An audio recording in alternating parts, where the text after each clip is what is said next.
Hello, everyone. Today we're going to talk about anger, especially my model on anger. And but before we get started, I really would like to just say that my goal when working with an audience is to help them get fit. That is, we're going to make it FIT, fun, interactive, and thought-provoking. Now, while it will be fun, I can be tough. I remember this sort of pompous State Department manager saying to me once, what do you call if you don't have any stress? And I said, denial. So I'm sure nobody's in denial, but let's just jump in. So first, some of the basic objectives. We're going to talk about my model, the 4 faces of anger. We're going to talk about tools and techniques for expressing anger constructively, for diffusing conflict situations, disarming critical aggressors, how to deal with criticism. I'll give you a model for constructive engagement, dealing with constructive confrontation, talk a little bit about attribution theory, how that can create bias, and finally take a look at the Thomas Kilmann conflict model. So let's jump in with the first question, and this one, what's the first thought or image that comes to mind when you hear the word anger? Feel free to jot down something and send it to Shruti, and she'll read it. If anybody wants to write down their thoughts on what's that first image or word or feeling that comes to mind when you hear anger. Shruti, do you have any takers? Okay, I'm just going to go ahead. Yeah, so it's violence, yelling. All right, violence, great one. The red color comes to their mind, the red face, and somebody told Donald Trump. Okay, well, I think we've got a very knowledgeable audience. You know, certainly words like rage, yelling, fear, all come to mind. However, anger can also be positive. Focus, energy, challenge, performance. So we know that anger is a complex subject. Of course, why were there so many negative associations? Let me just ask, how many people grew up in families where really felt safe and secure expressing your angry feelings or being the target of someone else's anger? I usually get, when I ask that in a live audience, 2 or 3 hands that go up. About the same number of people that show up for the annual Adult Children of Normal Parents Convention. So we can understand why anger can be a somewhat intimidating, not just word, but whole emotional behavioral dynamic. Let's define anger. Basically, it's that state of heightened activation, arousal of the autonomic nervous system. Increased heart rate, rapid breathing, someone mentioned the red face, chest pains, clenched fists or sweaty palms that are fueled by our cognitive, conscious, and unknowing interpretations. You experience those 4 angry eyes. And what are those 4 angry eyes? Let's see if we can get to them. First, there's a sense when we're angry, there's a sense of injustice, a violation of our freedoms, our rights and responsibilities, our core values, the verities, the things that we truly believe in. There can be like a sense of injury or insult, sometimes physical, but more often emotional, hurt and hostility, feeling controlled, diminished, or disrespected. There's a sense of invasion, a violation of our mind, body, property, space, and sense of our integrity and boundary. And finally, we have an intention. We have the energy, resources, skills, and determination to address the above injustices, insults, or invasions. Now, of course, we can do it directly, or as we know, it can be covert. But when we don't have this intention, then there's a sense of resignation, that sense of learned helplessness. Let's start with my 4 faces of anger game. What phrase, word, or image comes to mind when you hear the phrase, oh, first let me explain that, I'm sorry. This model is based on two dimensions, whether anger is constructive or destructive, whether it's purposeful or spontaneous. Now, constructive really means that there's a sense of boundaries, there's a sense of proportion. It's more a response. It's a reflection that the anger, even though it can have energy and intensity, there's still a response mode, as opposed to when it's destructive, when it's reactive, reflexive, when it's really someone feeling injured or insulted and lashing out, or maybe not lashing out, but being premeditated. And purposeful means that there's some thought behind your response. It's not just that, reaction. Spontaneous means it tends to be more, immediate, but you're still coming from a sense of self-awareness and not just immediately on attack mode. So what is purposeful and constructive anger expression? Just to save time, let me kind of fill this in. I have assertion. Now, some people say assertion, but don't you have to be yelling and screaming? How about I say, you know what, I've got a problem with how we've been talking about this issue. Can we try again? You can feel my energy. And in fact, shortly, I'm going to give you a more vivid example of each of these faces. What about purposeful and destructive anger expression? This is where it begins to enter the realm of hostility, name calling, or it can be, gee, I'm sorry, I guess this is the third time this week I forgot to give you the report that you asked for. Do we know any passive-aggressive people? Obviously. Now this is the trickiest one, constructive and spontaneous aggression. I'll explain it. Passion. Now why do I say passion here? What's the S word for passion? And it's not the three-letter S word. I know some of you are thinking about that. It's actually, I also like to say it's neither sex nor the S word for passion in Washington, D.C., the area where I come from. Actually, the S word for passion used to be senator, but then Bill Clinton ruined my joke. No, the S word for passion is suffering, as in the Passion play. The sufferings of Jesus, or more generically, the sufferings of a martyr. Imagine all this time I never knew my Jewish mother was such a passionate woman. But that's the key, suffering. When we feel a sense of injustice. I once had a workshop, and when I asked someone for an image of passion, someone called out Rosa Parks. And I said, exactly, where there's a sense of injustice and you're determined to fight. Finally, what about, can passion sometimes go over the edge? Obviously. Spontaneous and destructive is rage. And I make the distinction between being enraged and outraged. Outraged, I can look at the front page of the newspaper and feel outraged. Enraged is when the person's rage is really a cover for more vulnerable feelings of humiliation, hurt, shame, and they're trying to push people away, and probably also often to distract themselves. Let me give you an example of these four faces.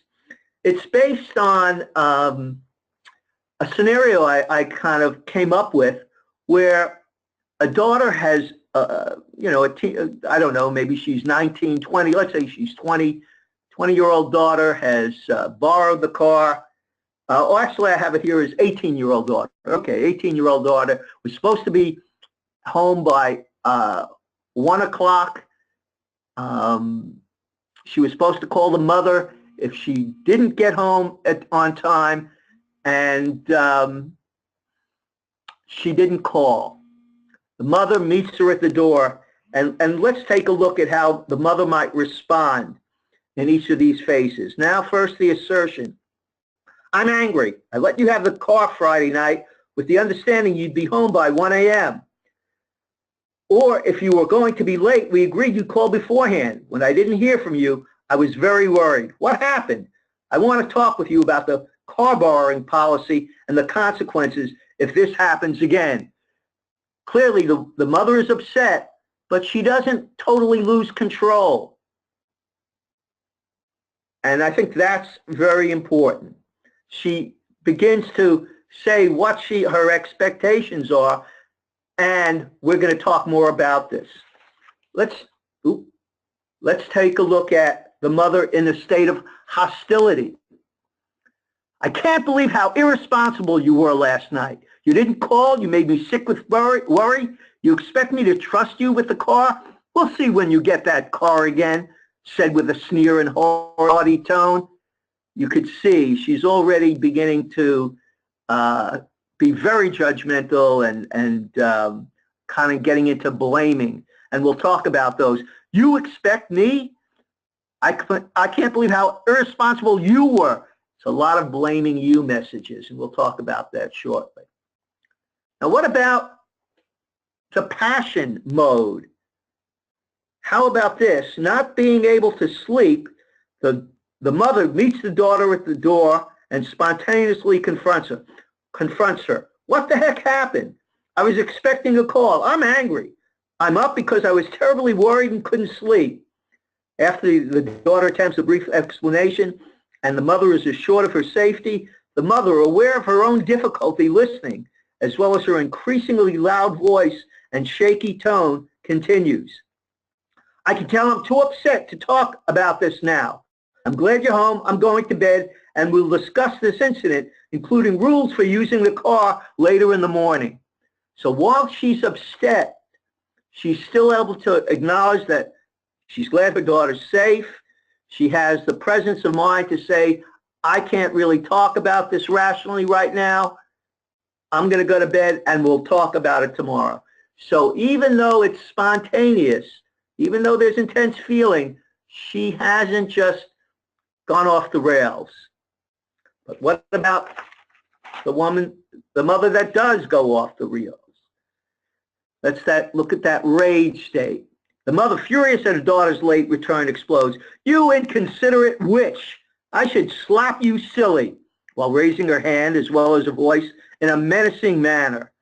I'm here scared to death, not knowing what the hell my sight.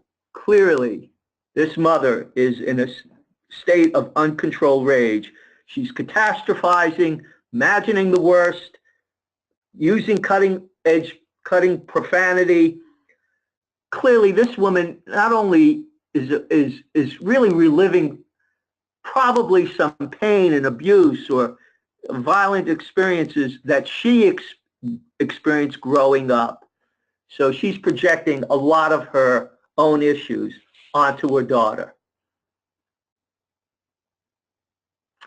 Now, let me go back. Let me tell you an experience I had with a client who was working that really captures how to achieve a productive intervention. So here's the scenario. This guy named Hutch, probably at the time in his mid-30s, was a quasi-manager at a car dealership, married, 2 kids. I remember he was like a minor league ball player, so he was tall, really solid-looking guy. He was asked by the division head of the car dealership to sort of troubleshoot in this other manager's shop. And the other manager is not as sharp as Hutch, is having performance problems. And what nobody's really talking about, especially the division head, is this guy has a drinking problem. Just puts him down because you can imagine how this manager feels having Hutch sort of troubleshoot in his department. He's threatened. And he's putting Hutch down, And Hutch is describing it as feeling like a victim no matter what I say. You know, he just trashes it. I don't need your help.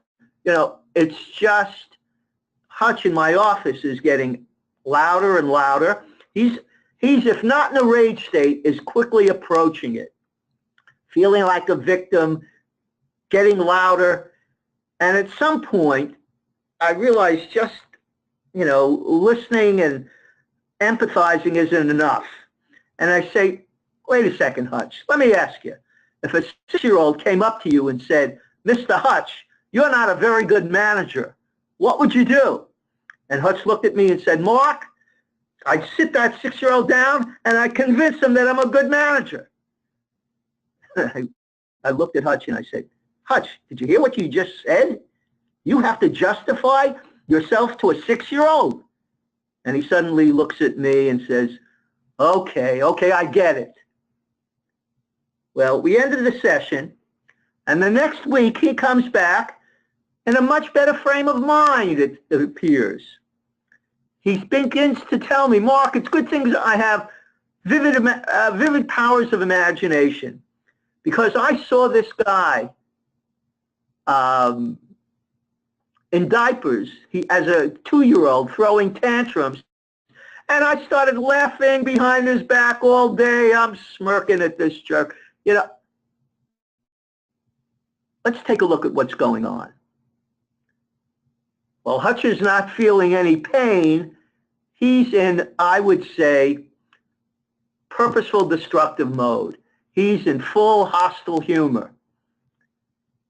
And while in some ways it's an improvement from the uncontrolled victim rage state, it really is a state where he's going to self-destruct. You know, as I like to say, more people shoot themselves in the foot than go postal. Though I must admit, I was concerned about him when he was in that rage state of whether there was a potential for some violence. Anyway, I can't let Hutch just stay in this, you know, laughing, smirking kind of behind the back. He's going to self-destruct. Also, I can't let him stay there because it's against my code of ethics. You know, as a therapist, I can't allow anybody to feel too good too quickly. You know, you got to make them work for their maturity and achievement. No, I'm kidding. But so he's in this hostile state, thinking he doesn't have a problem. And at some point during that session, I raise a critical question. I say, Hutch, have you ever felt this kind of rage before, the rage that you really were in that first week? Have you ever experienced this kind of rage before? And he suddenly stopped and sort of reflected. Yeah, if I'm going to be honest, my parents would fight. You know, they had a way of fighting, and that would drive me nuts. And my mother had a way of putting down my father that really irritated me. And then he said, and if I'm going to be honest, my father did have somewhat of a drinking problem. Bingo! Is all of Hutch's rage due to this problematic manager? Of course not. It's being fueled by the fighting between his parents, the mother's put down of his father, and his father's drinking. Guess what? Those are a lot of the same dynamics that are going on between himself and the manager. I don't know, it took about a couple more sessions. We talked more about his family, did some grief. When one day, maybe it was the 4th session, I don't know, comes in and says, Mark, I've had it. I'm not putting up with this situation anymore. I'm going to talk to the division head. We're going to have a 3-way. This isn't continuing. What's interesting also is that Hutch finally, he's in a passion state. That sense of, I've had it, that's your signal that a person is really finally going beyond the underlying rage and hostility or overt hostility and getting to the more genuine, the more authentic, vulnerable feelings that, remember we talked about the suffering and passion. He's also able to acknowledge now that he's helpless to control this manager. And while he may have been wanting approval from the manager, and I think also approval from the division head, he wanted to prove that he could handle this situation on his own, and he's finally recognizing that I can't. And he begins to share with the manager that this guy needs really help with his alcohol problem and that he can't, turn that shop around. Once he has that meeting with the division head, he has taken the passion, has led to action, assertive action, where he now has the meeting, state what the realities are, and I don't believe they had a three-way conversation because at some point the division head did transfer Hutch to another unit, and as I believe, because this happened many years ago, I believe Hutch eventually, I think the manager was finally let go, and Hutch, I think, filled his role. Anyway, I hope you can see how we were able to work, identify the rage was right and staring us in our face, but able to set some limits by challenging Hutch to have a little bit more realistic expectation of this, impaired manager.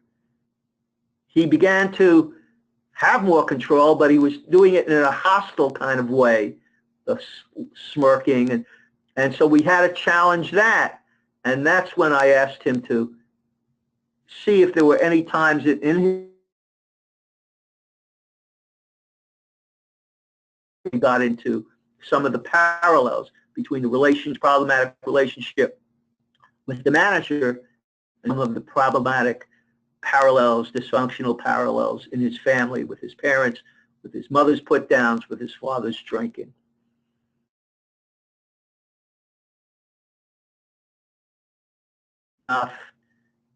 And then make an assertive plan. So I hope that gives you a kind of a richer feel for the four faces of anger model and how you can use it. Now, one of the things that's, I think, real important in this model is the destructive and constructive facets of anger.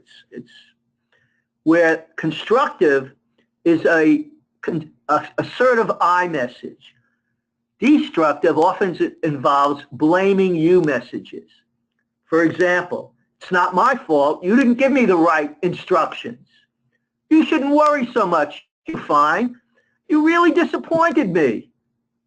I think you're wrong. How might we change these? These are clearly blaming. It's not my fault. How about, obviously we had a problem in communication. Message sent wasn't message received. Maybe we need to, try to figure out what went wrong and how we can make sure it doesn't happen again. What about you? You shouldn't worry so much. You'll do fine. I think a lot of us, or a lot of people, kind of throw that out thinking they're being helpful. But I can think of when I'm anxious about something and said, oh, it's not a big deal. You shouldn't worry. I don't usually find that real supportive. So what would be better? How about, I can sense you're worrying about this, and I'm not sure I fully understand it. Can you help me better understand what your concerns are? I think that really letting the person vent and make their case, so to speak, is critical. You really disappointed me. Boy, does that reek with guilt-inducing message. How about if instead of really disappointed, I'm frustrated or I'm angry. What the heck happened? Remember, my brother had a way of shooting little darts, and I would always feel hurt and was almost immobilized. When I finally started realizing, I started saying, what the heck's going on? And that, saying it enough, what the heck's going on, with real intensity, finally broke the pattern. So we don't want to be a victim. And that's, I remember my ex worked in a greenhouse. I can't remember what they call those. Anyway, someone had said to her, oh, was talking about something else, and they said, they Jewed me down. Well, she's Jewish and really came home feeling hurt. And I said to her, and she wanted to tell her, you don't like that kind of talk. You don't want to hear it. And I think that's it's that you standing for your integrity, those I messages. We're going to skip this one because we'll kind of cover it. Now, is that I like to use with audiences. And let's see how you do. Imagine this, two people, imagine you're in a relationship with me, and somehow, where maybe I'm the supervisor, you're the supervisor, I'm the employee. You can't make me. What's your immediate response? I think it's a lot of people. Oh, yes, I can. I can make you. And we often get that kind of, now maybe our language is a little bit more mature.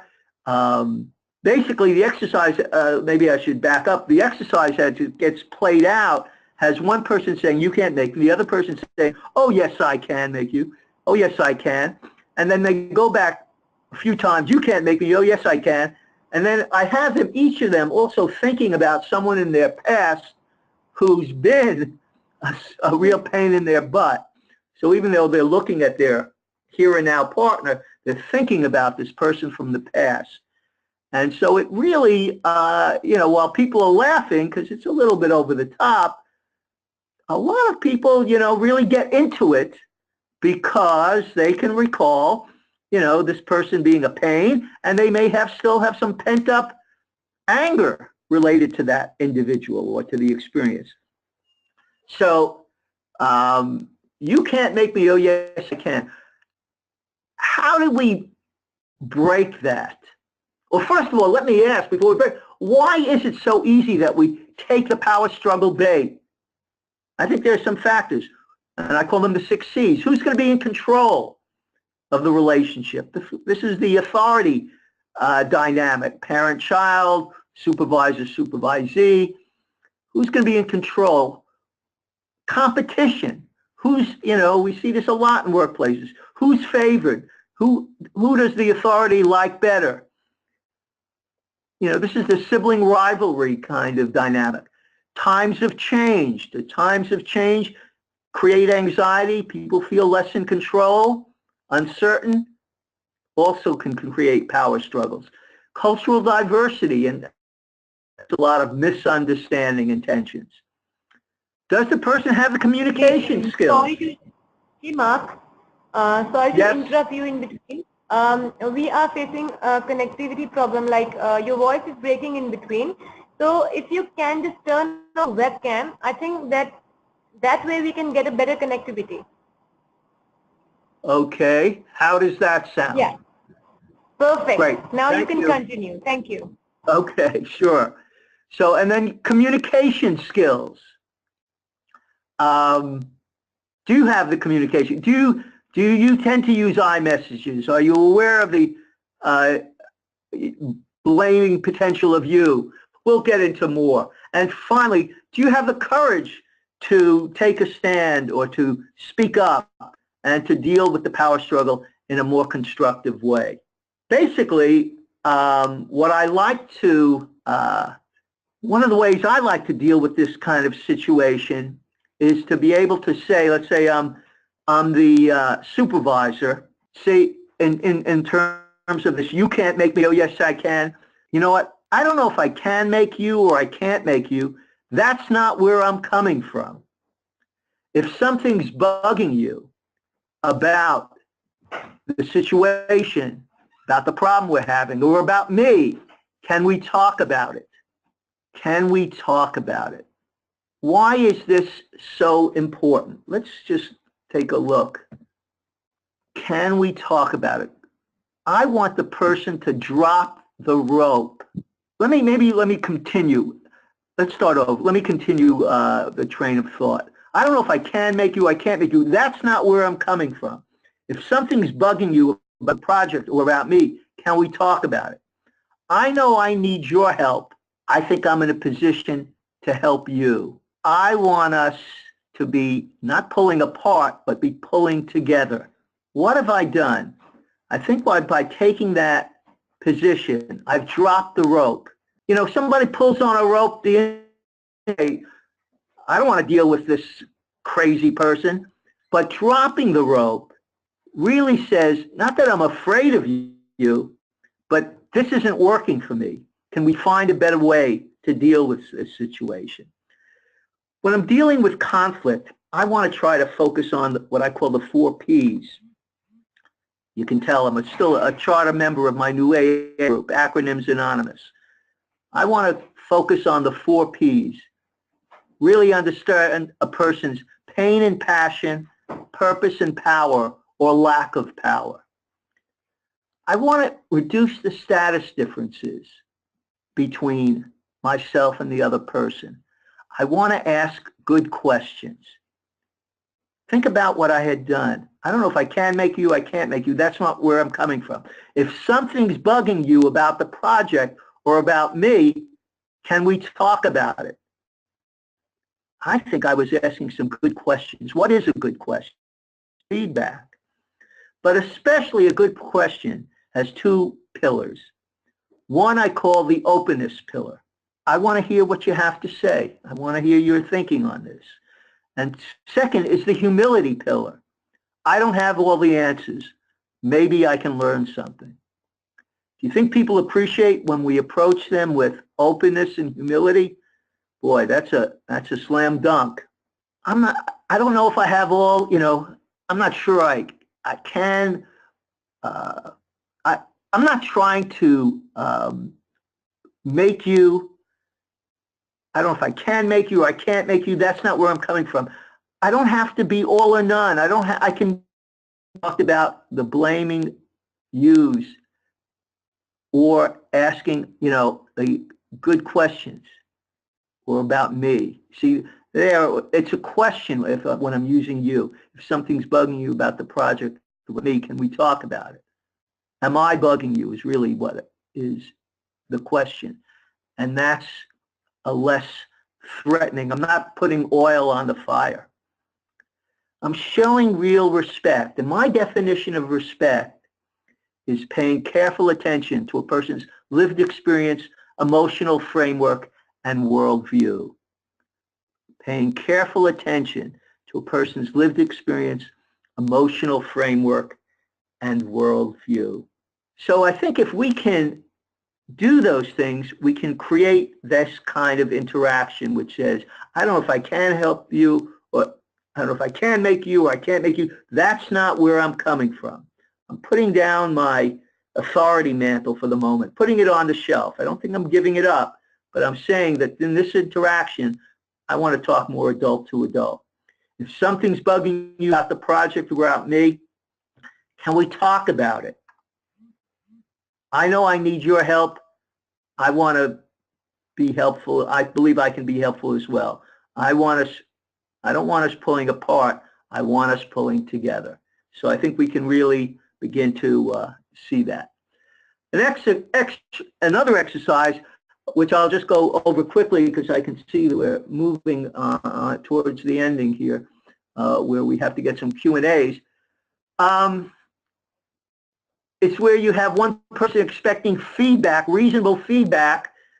They've given a presentation and the other person is going to give them feedback. How did it go? And the person, instead of saying, well, you might have done this differently, but overall, that says, wow, you really fumbled the data. I thought you said you prepared. And it's so interesting, people's reaction. Either they get sort of defensively angry, they feel a little bit humiliated, or gee, did I really do that badly, and feel, diminished.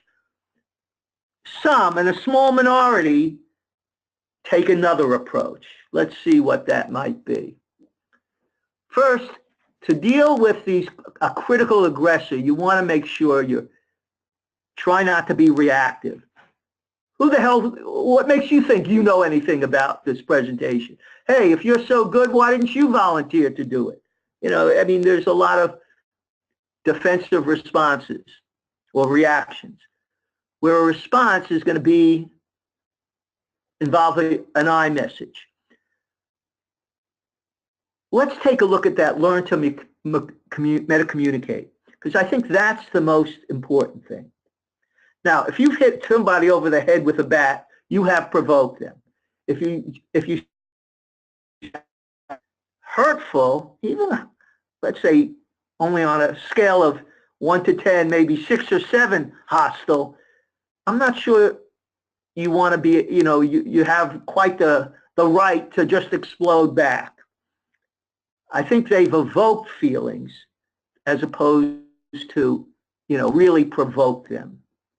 And this is important because a lot of times people are going to try to make you the target of their blame. You provoked me. You said something I didn't like, so I'm justified in slamming you back. Well, in a way, the feedback that I said, boy, did you fumble the data. I thought you said you prepared. That was pretty hostile. What I think the most important response at this point is to meta-communicate, to not feel you have to justify yourself to the aggressor, but to say, you know, wait a second. I don't mind feedback, but what I'm hearing doesn't feel like professional feedback. I'm feeling attacked. Can we start over without all the judgments, without all the yous? That's the most important thing. I remember, I'll just, I remember this woman that helped me do with word processing many decades ago. And when I gave her work on white paper and gray paper, and I thought I said I needed it on both, and she only gave me the work, let's say, on the back on the white paper, and I said I needed it on the gray, as you don't know how to give instructions. My immediate response was to sort of put up my hand, stand up straight, lean forward, and say, I'm not so sure. Now, when I put up my hand, that wasn't talk to the hand. That was, let's stop with that attack. So in a way, even though my words were tactful, I'm not so sure, my whole body language said stop. And I think we want to be aware that words and body language, you know, either blend together in harmony or in discord. Another thing to consider is, does the critic have an agenda? And a lot of people do. Boy, did you fumble the data. You know, maybe the person was a little bit envious that you had the opportunity to make the presentation. We've talked about asking good questions. Paraphrase or take a time out. That's really critical. I call it count to 10 and check within. Paraphrases, let me make sure I heard what I heard you say. Or it sounds like you didn't really like this. Can we talk about it in a more professional way? But count to 10, you know, when they told you to count to 10, my problem with that is I can imagine myself going, 1, 2, 3, 4, 5, 6, 7, 8, 9, 10, you bozo. So I like to say count to 10 and check within. That is, try to, you know, pause, what's getting stirred up in me.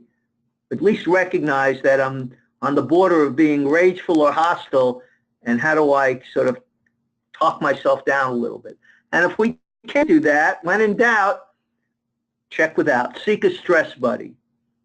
So those are some of the down before I put my foot in somebody's butt and my mouth. Finally, let's talk about very quickly an ideal model for productive engagement. This is an I message. I'm concerned. I'm frustrated. Instead of, why did you do that? What's wrong with you? Be specific. You know, this is the 3rd time this week that I asked you for that report, you know, the the resource report, and I haven't heard anything. Not once again, you're being, disorganized and lazy. That's going from specificity to making a personality attack. We want to avoid that. Talk about the effects. Hey, without that data, I wasn't able to really complete my presentation at the staff meeting. What are our expectations? Let's go over this. Let's really talk about what happened. What's a realistic timeline? And, maybe we can, I'd like you to check in with me while you're, sort of midstream to make sure we're all on the same page. Now, one of the things that contributes to bias and overreaction is what's called attributional bias. Basically, attribution theory is a social psychology theory which says that it doesn't study what's going on inside the person's sort of head and heart, but it's more the viewer, the perceiver. How are they making judgments about the other person? Do they make situational judgments or dispositional judgments? Let me give you an example. Say someone new is at work, and in the first 2 weeks, they're starting to come late a couple of times. And you start thinking, boy, this person's either disorganized, they're really not that motivated, maybe they don't like the job, they're lazy, whatever. We tend to make judging others dispositional or personal attributions, and usually they're negative. However, if you were in that same situation, even hypothetically, and someone said, what do you think might be contributing to your, lateness? Chances are we would say, oh, there was a lot of traffic, I had to take the kids to daycare, somebody was sick.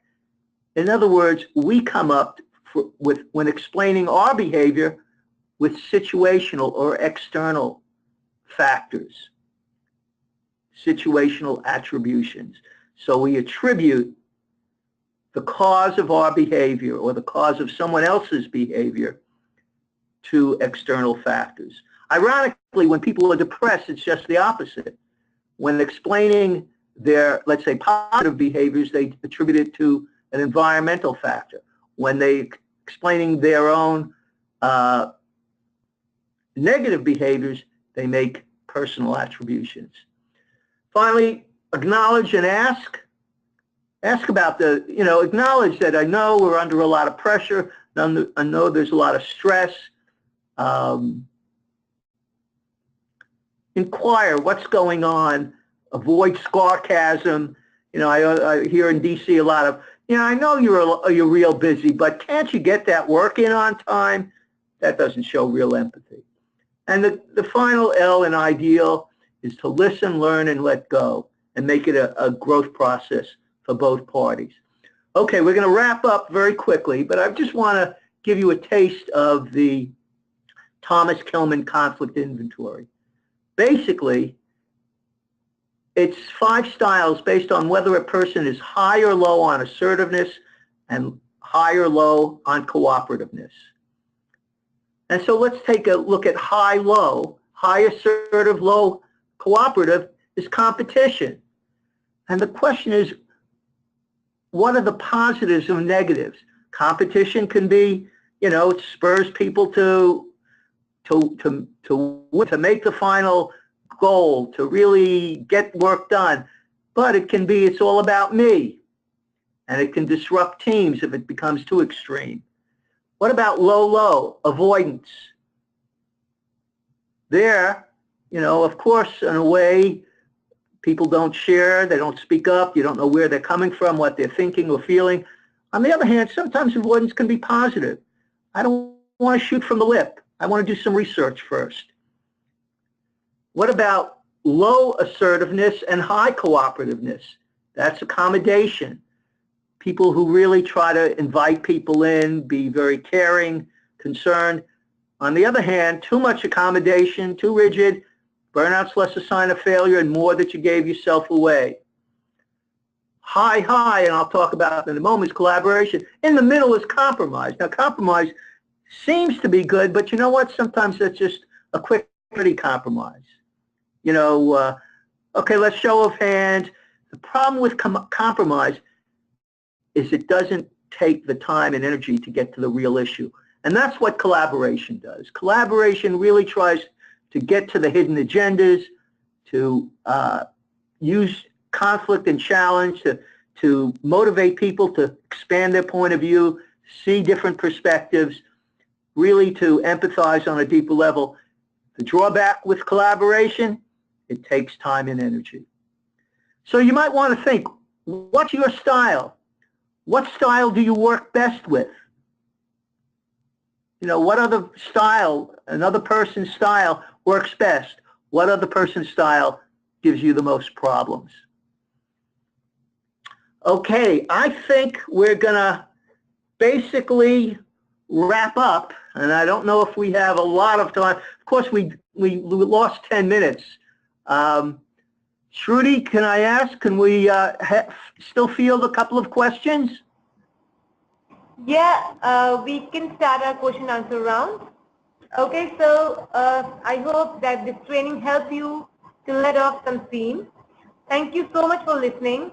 I know there were some pauses in between. There was a connectivity issue as it is a live webinar, online webinar. I'm really sorry for that. So now we are going to start the question answer session. Mark, we have a question from Janet. Sure. If using these ideas in a group, do you approve of using skits, modeling, play acting to get everyone involved and maybe to better mirror? Oh, absolutely. I love, and I often do that. Some of the exercises I showed are a two-person role play, but skits are a great way of allowing people to maybe tap into emotions that they normally don't express. It lets both the audience and the players get a perspective on the conflict, on the interaction, see different ways of handling a situation. As the person said, it's a great mirror for you know, taking a closer look at oneself. So yes, I'm a big believer in role play skits and you know, acting. Any other questions? Okay.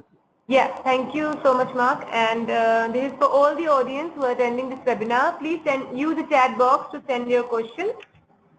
Moving to the next question. Do you believe that many people see an assertive woman as aggressive? Of course, that's one of the cultural problems we have. You know, it's like the difference between a businessman is considered shrewd with a D, and a businesswoman is often labeled a shrew. I think that's one of the reasons I like the iMessage modeling. You really are clear. You're not using blaming you messages. This is where I'm coming from. This is what my concern is. And sometimes you can have to say, you know what, I get a sense that there's some tension here. I don't know if you're comfortable with my style as a communicator. Can we talk about that? In other words, meta-communicate. Just as I said, you meta-communicate about someone's really mental communication. If you sense someone is overreacting to what you feel is assertive communication, put that on the table. You know what, I sense there's maybe, you know, we have different styles of communication. I sense you may have concern with my communication. Can we talk about it? Let's see if we can, you know, clear this up. So that's my way of, if I sense there's a problem in communication, I want to stop and meta-communicate. Okay, next question. Yeah, moving on to the next question from Joyce. What specific approaches might you recommend with passive-aggressive employees Also, what's the best way to communicate with someone with high anxiety or negative outlook? Well, first, with an aggressive employee, someone that's having a pattern, if you're a supervisor or even a colleague, you should be documenting. I think we've learned, one thing that we're learning from the political process unfolding is the importance of James Comey writing down memos. So, yes, if there's someone that's behaving in an unprofessional way on a consistent basis, I would be documenting. I would try to engage them if you feel safe to talk with a supervisor. But I would, if you do feel safe, again, meta-communicate. I have some problems, or I sense there's something going on, or, I'm finding kind of a little bit intimidated by an aggressive style in the communication. Can we talk about it? If the person doesn't, I can recall a manager telling me about problems she was having with another manager who was very aggressive, wouldn't listen. She finally said, you know what? I'm taking a time out. I'm going to sleep on this and think about it, and I'll come back and we'll try again tomorrow. But if there's no change, I am going to report to HR and say we're going to have a three-way meeting. And, because I'm not going to do this behind your back. I want to let you know up front, this is my intention. If we can't make any progress. And I think that's important. Like Hutch, don't feel you have to try to solve an unsolvable problem by yourself. The other thing I also often tell supervisors as well as employees, you're having a problem in the workplace and you have an immediate supervisor that's not paying attention or that may be covering up for someone, go to the employee assistance program because they sometimes can act on your behalf. Don't allow yourself to be bullied or pushed around and suffer in silence. Next question. Shruti? Yeah, this is a question from Lisa. Okay. Would you recommend any self-help books or resources for a client who lacks insight and ownership of their actions? Well, first, of course, I would recommend my book, The 4 Faces of Anger. You can get it as an ebook, so feel free to send me an email at stressdoc@aol.com. I think it's Harriet Lerner's book is a classic, The Dance of Anger. Also, was it Joyce Miller has written some good. She's I believe she's a prisoner of childhood, or that was the early title, the Gifted Child and the Search for the Self.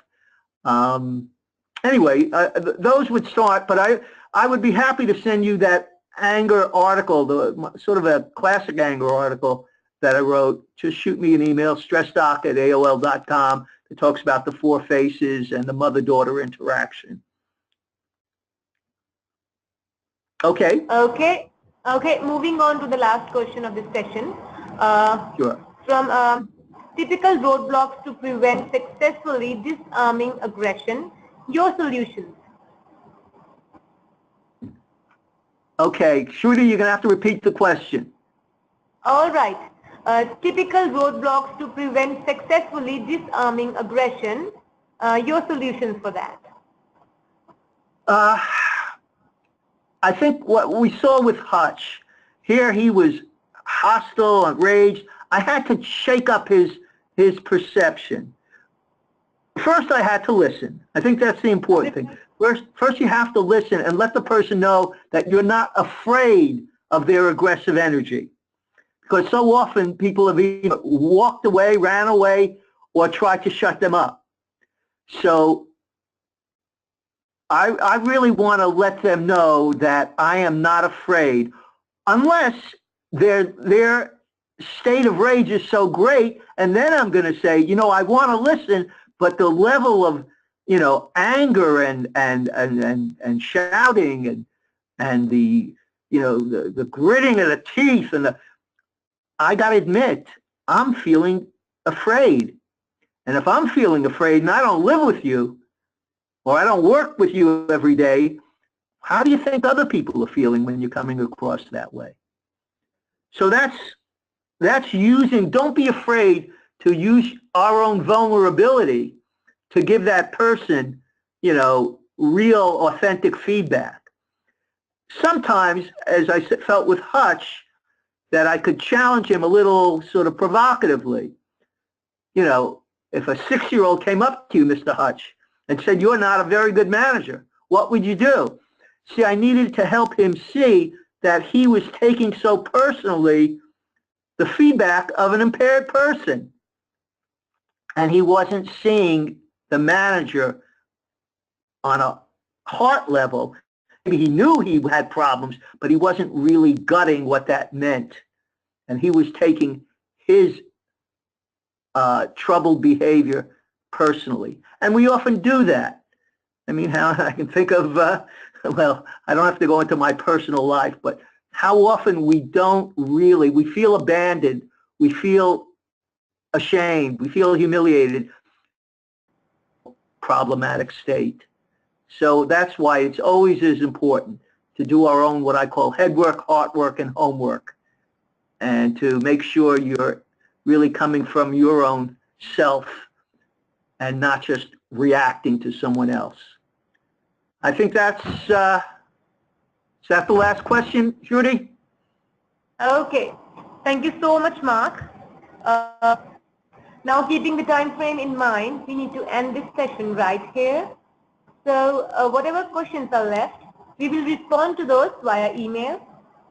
Thank you so much for attending this webinar. If you have any other questions regarding upcoming webinars or CE certificate or webinar video recording, just email me or send your questions to webinar@solvehealth.com.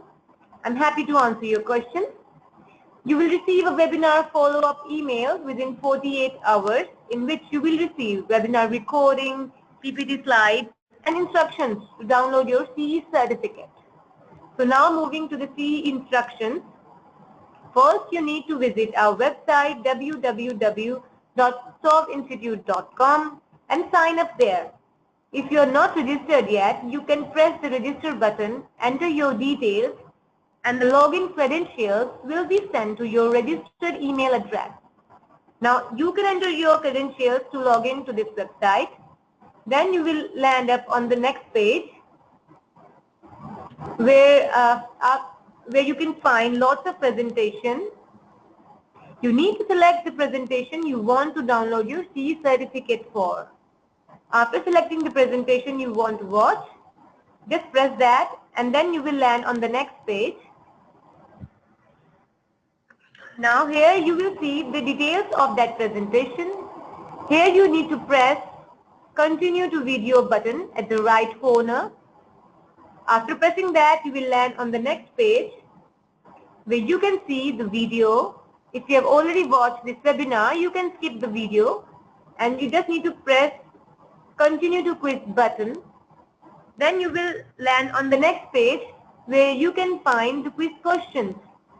Here you need to answer the quiz questions and download your CE certificate. And if you're still not sure, we'll send you the webinar recording, watch the recording again and watch the instructions again because I go through it in a lot of detail.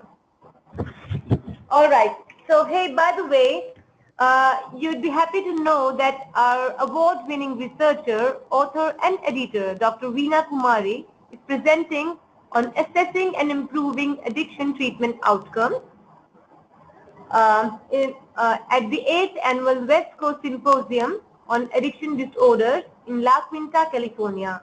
So don't miss that on June 2nd from 12:15 p.m. to 1:45 p.m. Thank you so much for attending this webinar. I hope you have enjoyed this training. Alright, we'll see you in our next webinar next month. Till then, do take very good care of yourself. Bye for now.